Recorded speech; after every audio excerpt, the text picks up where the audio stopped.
Hola, ¿cómo están todos? Muy bonito día. El día de hoy vamos a platicar acerca de un tema que es interesante y además nos puede estar pasando en muchas ocasiones cuando hay un proceso de Alzheimer en casa.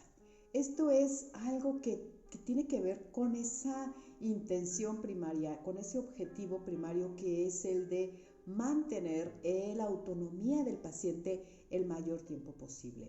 Es bien importante que haya, por supuesto, un diagnóstico temprano para poder llevar este proceso de una mejor manera, ralentizar este tipo de complicaciones que se van a venir con la enfermedad y también, obviamente, se va a complicar esta parte de poder decidir en dónde voy a poner los límites cuando estoy tratando de que el paciente se maneje de una manera autónoma el mayor tiempo posible. ¿En dónde voy a empezar a poner límites? Sabemos que cada paciente es diferente, cada proceso es distinto y que siempre hay que mantener esta dignidad, este respeto, esta autonomía del paciente, pero al mismo tiempo tenemos que dar los límites adecuados para brindarle seguridad.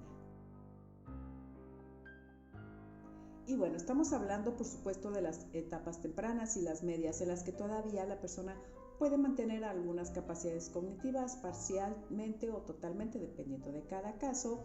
Y es bien importante que entendamos que cuando la persona recibe este diagnóstico de Alzheimer, puede ser que de inicio no lo acepte, por supuesto que no acepte los síntomas, incluso que no nos los platique, que no nos los esté comunicando, o también puede ser que ya una vez que está consciente de la enfermedad, se presente el trastorno, este síntoma que habíamos ya platicado, que se llama anosognosia y que va a hacer que no pueda reconocer estos síntomas. Esto puede complicar mucho esta tarea de empezar a saber cuándo hay que poner límites, qué está pasando en la vida de nuestro paciente, que queremos que sea lo más independiente posible durante el mayor tiempo posible y que tenemos que tener ahora sí que una observación muy clara acerca de su proceso, porque quizás él tampoco ya pueda decirnos en qué está empezando a fallar.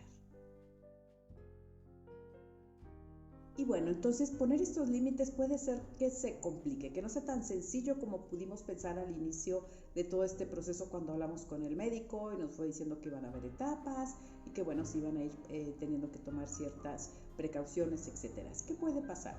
Te puedes ir hacia dos lados. La sobreprotección, es decir, que vas a sobreproteger a tu paciente, que en lugar, por ejemplo, de dejarlo que trate de encontrar la respuesta, de que elija una ropa, de que haga cierta función o cierta tarea, lo hagas tú por él. ¿Por qué crees que ya se le complica? Para que no se frustre, para que no se enoje, para que no se ponga triste, etcétera. O quizás es por ti, quizás es que tú ya no tienes esa paciencia para mantener este tiempo de espera en lo que la persona puede responder. Aquí puede suceder, un ejemplo que te voy a poner es que le limites las salidas a salir a la calle, que lo mantengas quizás aislado, que no lo dejes socializar para que no se vaya a frustrar, para que las personas no se vayan a burlar, lo que a ti se te pueda ocurrir. Y esto lo único que va a causar es que la persona se ponga más triste, que la persona tenga un aletargamiento en su vida, que se sienta deprimida. Y entonces esto no es nada bueno para tu paciente. El otro lado de la moneda entonces sería la falta de límites. Yo quiero que mantenga su autonomía el mayor tiempo posible y esta falta de límites puede ser obviamente que no estés observando, quizás que seas demasiado confiado, o sea, que tú tengas buena intención en que se mantenga su autonomía. Y por otro lado también puede ser en lo que es el desconocimiento de este proceso de la enfermedad. Te voy a poner un ejemplo muy claro. Tú puedes saber que la persona va a empezar a no tener esta memoria inmediata, lo que acaba de percibir, el nombre de la persona que le acaban de presentar, lo que acaba de comer, etcétera, se le puede olvidar. Sin embargo, pueden mantener algunas funciones, ¿no? Las que son automáticas, que se amarran los zapatos, este tipo de cosas que ya aprendió. Dentro de esto puede ser quizás que se presente en la parte del manejar, ¿no? Y a la persona le encanta manejar y es algo que la distrae y la hace sentir bien. Y tú crees que todavía puede manejar muy bien. Ya lo evaluaste, ya viste que se acuerda perfectamente bien de cómo manejar y piensas que no tiene ningún riesgo en hacerlo.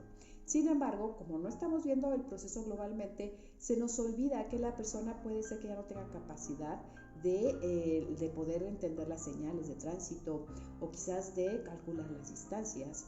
O tal vez en la parte del raciocinio ya no tiene esa velocidad y entonces sí puede reconocer que hay un alto, pero en lo que empieza a procesar qué es lo que tiene que hacer, no frena y puede causar un accidente. Puede ponerse en riesgo a él y a otras personas. Aquí sería un claro ejemplo de esa falta de límites, por lo que es el desconocimiento en sí de este proceso en la enfermedad. Cuando estamos hablando entonces de este proceso, pues vamos a tener presente obviamente mejorar la calidad de vida del paciente. Tú quieres hacer las cosas bien. Entre este cuidado pues se van a presentar muchas decisiones que tomar que pueden causar conflictos con el paciente, con la familia. En muchas ocasiones pues, se pueden derivar de criterios que no coinciden entre el paciente, entre la persona que lo va a cuidar, por ejemplo. También estos intereses de la persona enferma pues pueden ser distintos a los tuyos. Por ejemplo, una situación que podría ser muy cotidiana es los medicamentos. Quizás el cuidador quiere que le pongan más medicamentos para que esté tranquilo y él pueda hacer más cosas y tener más movimiento y no tiene nada que ver con la mejoría de la persona o con que se sienta mejor. O por el otro lado puede ser lo contrario, ¿no? Que no crea mucho en los medicamentos y entonces que decida irse por los cuidados paliativos porque está seguro que va a poder controlar los cambios de conducta, el insomnio, etc. Y se le olvida o se nos olvida que el cerebro de la persona con Alzheimer ya no va a responder igual. Es decir, no es lo mismo que tú le pongas una meditación a una persona para que pueda dormir bien, que se lo pongas a un paciente con Alzheimer, quizás en las primeras etapas responda, pero después ya no va a ser posible porque el funcionamiento de su cerebro ya no es el mismo y su capacidad de racionalizar y de hacer ciertas cosas ya no va a ser lo mismo. Esto podría ser esto que estamos hablando. ¿Qué es lo que me conviene a mí y que le conviene a mi paciente?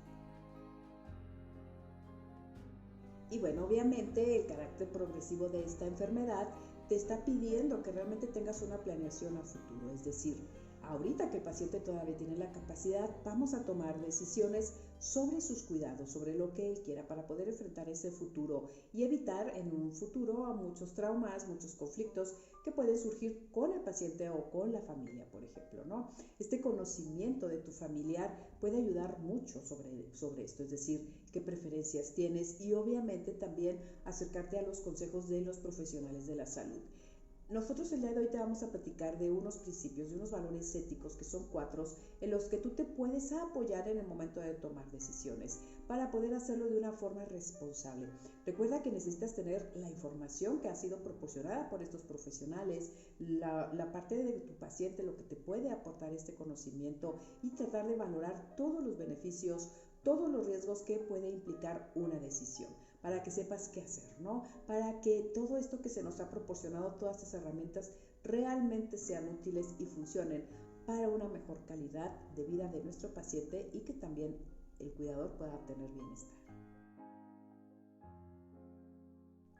Bueno, básicamente ahorita vamos a platicar con ejemplos de estos 4 principios éticos que te pueden apoyar en este proceso. Te los voy a mencionar de inicio. El principio de beneficencia. Esto te está diciendo que hay que actuar de una forma beneficiosa para la persona que cuidamos. Esto representa entonces la esencia del cuidado. El segundo sería el principio de no maleficencia, es decir, no causar un daño realizando acciones u omitiendo algunas de forma intencionada. Esto tiene que ver con la humanización de los cuidados. El principio de autonomía es el tercero y es el derecho a las personas que las personas tienen a tomar sus propias decisiones. Hay que respetar la libertad de la persona y su capacidad de decidir. Y el cuarto sería el principio de la justicia.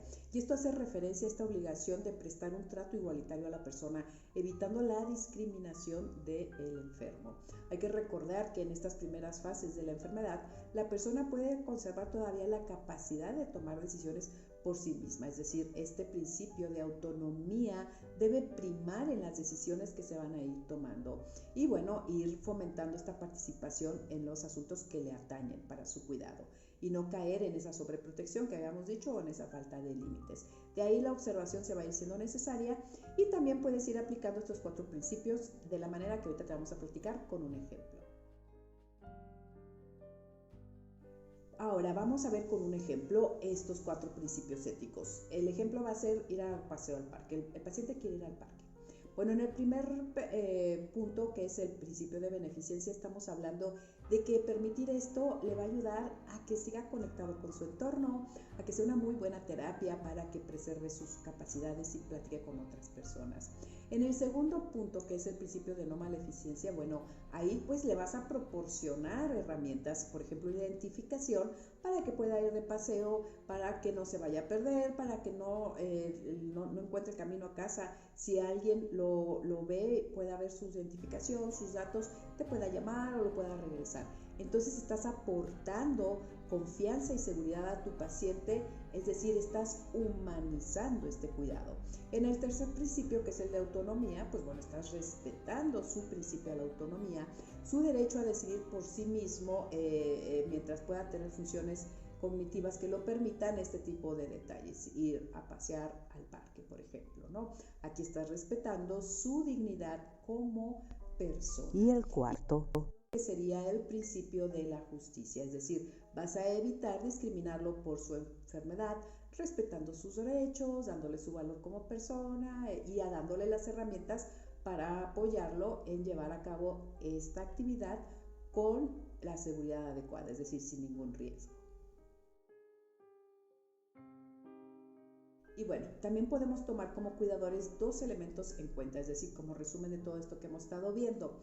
Va a ser uno, priorizar obviamente el respeto a la autonomía de tu paciente mientras ésta pueda realizar ciertas cosas, ¿no?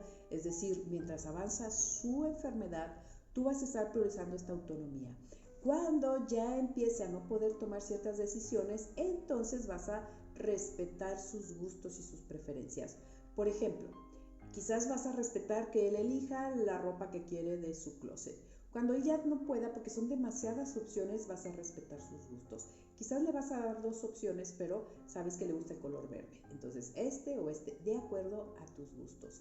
Para esto te vas a poner ahora sí que a comunicarte con él, a que te platique, a que tú tengas ahora sí que todo ese historial, que tengas la historia de su vida para que tú puedas saber cuáles son sus preferencias y lo puedas apoyar en tener las cosas que le gustan, lo que prefiere. Y también, por otro lado, esto estoy hablando del día a día, pero por otro lado también en cuanto a esas decisiones de las que platicamos al inicio, que sería desarrollar, por ejemplo, un testamento vital o un documento de voluntades anticipadas, todo esto para poder respetar su autonomía, su decisión de acuerdo a sus capacidades, cuando todavía podía decidir y conforme la enfermedad va a avanzar. Y bueno, ya para cerrar, recordando el segundo elemento, el segundo aspecto, que fueron estos 4 puntos que hemos hablado acerca de lo que es la ética, que son fundamentales para poder tomar decisiones responsables, valorando siempre los riesgos y los beneficios que tienen para la persona y también para su cuidador. Y recuerda, en todo caso, cuando tú tengas alguna duda, debes de reflexionar que este cuidado se debe dar desde la afectividad, desde ese amor y la dignidad de tu paciente. Y esto va a constituir siempre la base de la humanización de este proceso, en este cuidado que le vas a dar a tu paciente. Y bueno, eso es todo el día de hoy. Muchísimas gracias a todos. Nos vemos la siguiente semana. Espero que el tema se les haya hecho interesante y que les funcione. Y ya saben, como siempre les recuerdo, sus amigos de Lambda están para ustedes. Acérquense a ellos con cualquier pregunta y en lo que ellos puedan ayudarlos, seguramente van a estar ahí. Gracias y muy bonita semana a todos.